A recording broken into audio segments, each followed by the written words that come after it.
Hey, DM Dango here with another review from the DM's Guild. This time we're looking at Lost Tomes. Now, where did my notes go?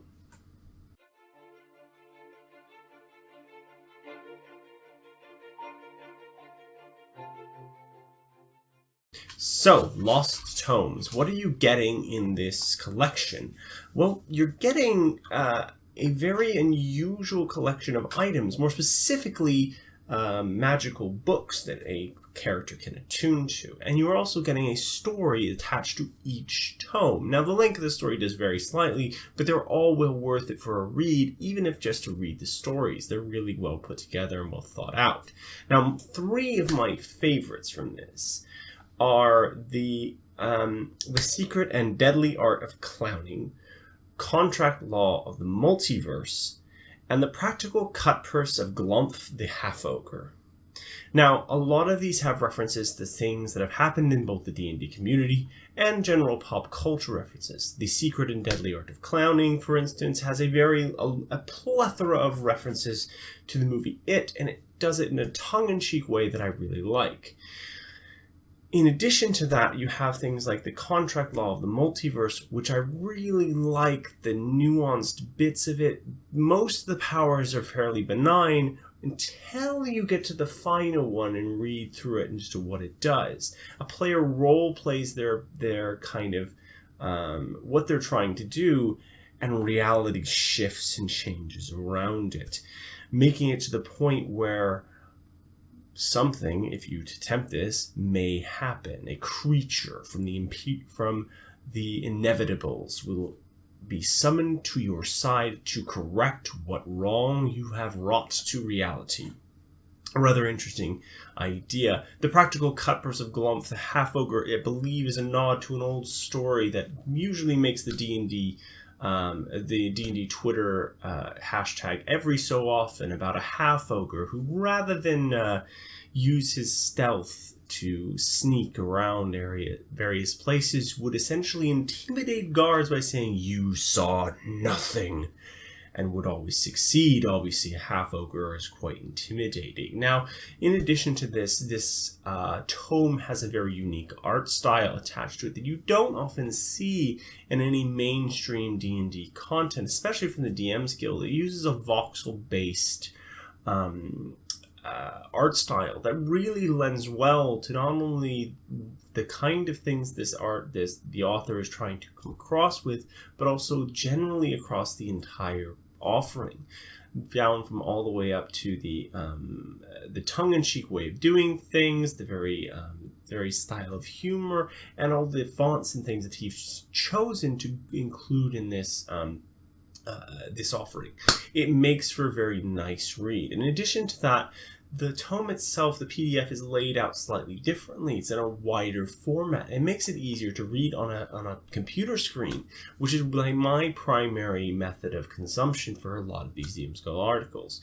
It'd be really great to see more authors take that into consideration when they're producing things. What are my top things? What are my top users actually using these PDFs, or what are they reading it on? Why am I producing this in a format that actually isn't the right ratio for the kind of stuff they're consuming?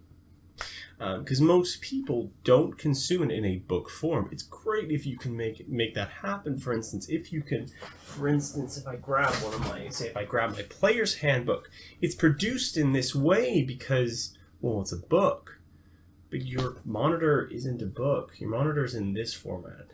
So, something to think about for all you DM's Guild creators out there. In addition to that, there are a lot of other things. I really like so I'll go through my likes now, and then I'll move on to my dislikes. There are only a few, though, so don't worry too much. I really like the unique art style. It was a really breath of fresh air in all of the kind of very heavy fantasy artwork that I see all the time. Just something different and unique. Now, I'm not saying every single piece of content needs to use voxel art, because that would be an overwhelming, and I don't think would fit every theme, but it works really well here.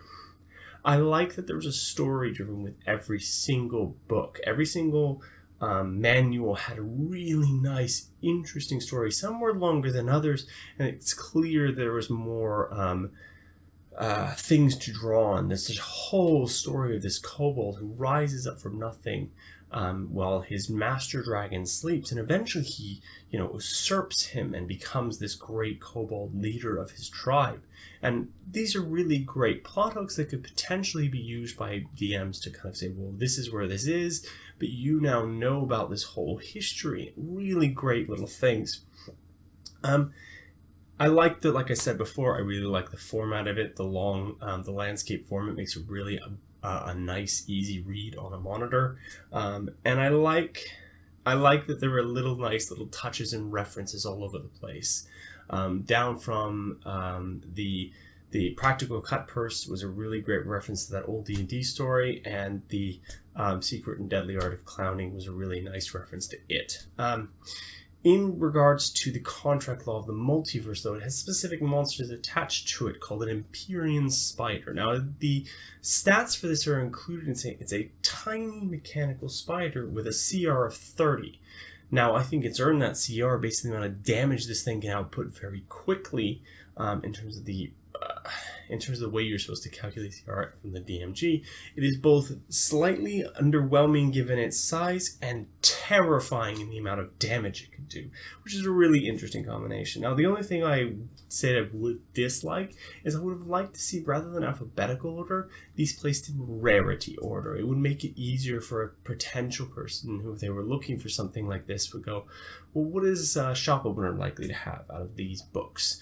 Well, it may be nice to kind of have them just in rarity order. Other than that, there wasn't really much else to dislike about this. It is a great piece of content. It is a really interesting piece added to the DM's Guild, and I think for my rating, it deserves a 5. It is interesting, unique, and something different. And when you're just reviewing hundreds of adventure modules, it's very difficult to find something like this, and it's very good to find something like this. So I rate it a 5 out of 5.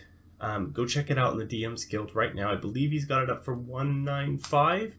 That's a US dollar, so I work in pounds, so I think it's like 127 roughly. Exchange rates are a little weird. But thank you. Please do remember to like, comment, and subscribe. Oh, and one more thing. I've been authorized to give away a copy of this Lost Tomes. So if you'd like a copy, please comment down below. And next week, we'll do another giveaway, and you can win yourself a copy of Lost Tomes. Thank you. Peace out.